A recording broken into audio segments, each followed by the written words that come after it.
یہ ویڈیو انجمن مشق سکینہ انسٹیٹیوٹ کی جانب سے پیش کی جا رہی ہے۔ آج ہم ایک بہت ہی قدیم اور پراسرار کہانی شداد کی جنت کی گہرائیوں میں اتریں گے۔ تو کہانی شروع ہوتی ہے عبداللہ بن قلابہ نامی ایک شخص سے۔ ذرا تصور کریں، عدن کے قریب ویران بے آب و گیا زمین، اور عبداللہ وہاں اپنے گمشدہ اونٹ کو تلاش کر رہا ہے۔ دن رات کی تلاش نے اسے تھکا دیا تھا اور امید تقریباً دم توڑ چکی تھی، لیکن جانور کا کہیں کوئی نام و نشان نہیں تھا۔ اور پھر جب وہ تقریباً ہمت ہار چکا تھا، بھٹکتے بھٹکتے وہ ایک گہرے اور خاموش جنگل میں جا پہنچا، اور وہاں اس نے ایک ایسا منظر دیکھا جس پر یقین کرنا تقریباً ناممکن تھا۔ جنگل کے بیچوں بیچ ایک پورا کا پورا فصیلوں والا شہر، جو سورج کی روشنی میں سونے کی طرح چمک رہا تھا۔ جیسے جیسے وہ شہر کے قریب گیا، اس نے اونچی اونچی شاندار عمارتیں دیکھیں۔ ان پر جھنڈے لہرا رہے تھے جو کسی عظیم سلطنت کی نشانی تھے۔ لیکن ایک بہت عجیب اور ڈرا دینے والی بات تھی۔ وہاں مکمل خاموشی تھی، ایک غیر فطری سناٹا۔ کسی انسان کے ہونے کا کوئی احساس تک نہیں تھا۔ شہر تو تھا، مگر لگتا تھا جیسے بے جان ہو۔ اور پھر اس کی نظر پڑی شہر کے دروازوں پر۔ کوئی معمولی دروازے نہیں تھے، وہ اتنے بڑے کہ تصور کرنا مشکل، اور لکڑی بھی کوئی عام نہیں بلکہ خوشبودار اور قیمتی، جس پر سرخ اور زرد یاقوت ایسے جڑے تھے جیسے ان میں سینکڑوں سورج چمک رہے ہوں۔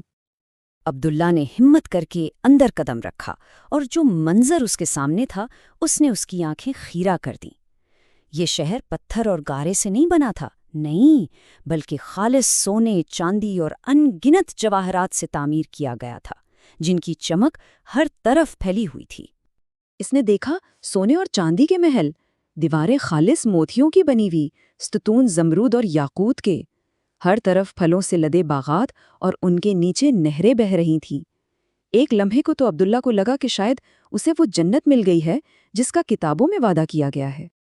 خیر، عبداللہ وہاں سے ثبوت کے طور پر کچھ ڈھیلے پڑے جواہرات اٹھانے میں کامیاب ہوا اور یمن واپس آ گیا۔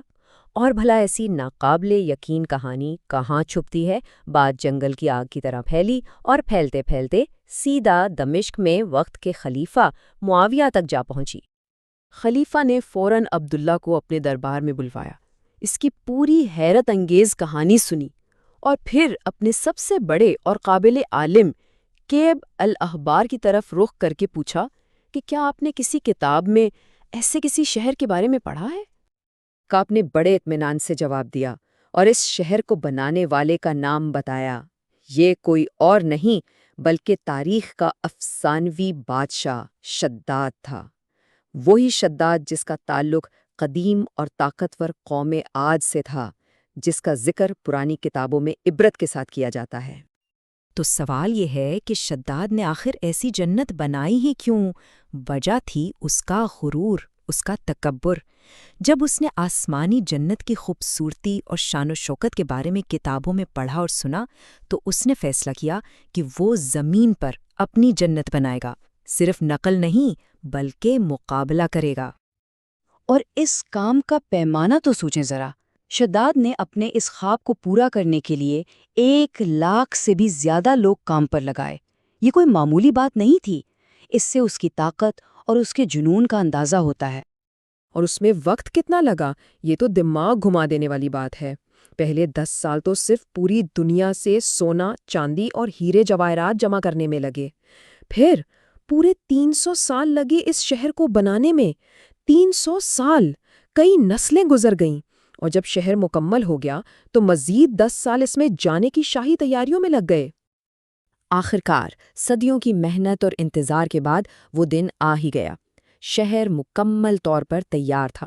بادشاہ شداد اپنی پوری فوج، اپنے لاؤ لشکر اور پوری شان و شوکت کے ساتھ اپنی بنائی ہوئی زمینی جنت کی طرف روانہ ہوا۔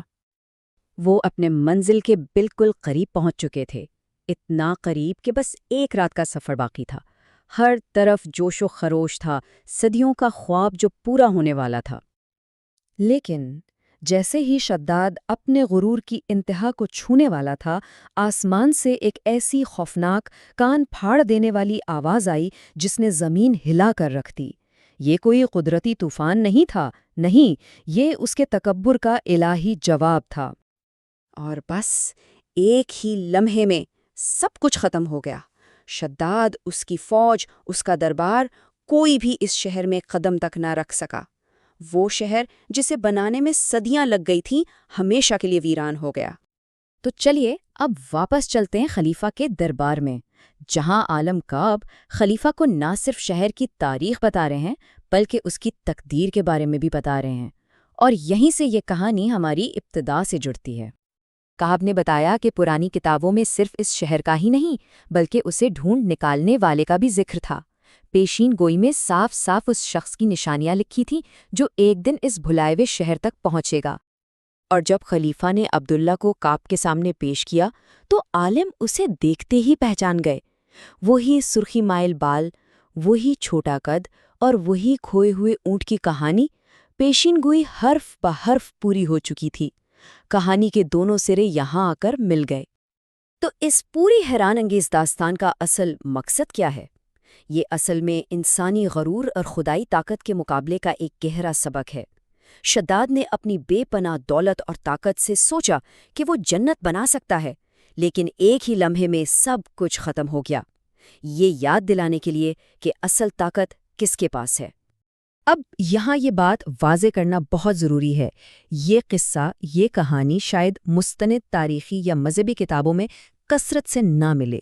اس سے بنیادی طور پر ایک طاقتور افسانے کے طور پر جانا جاتا ہے، ایک ایسی کہانی جو نسلوں سے سنائی جا رہی ہے تاکہ اس سے عبرت اور سبق حاصل کیا جا سکے۔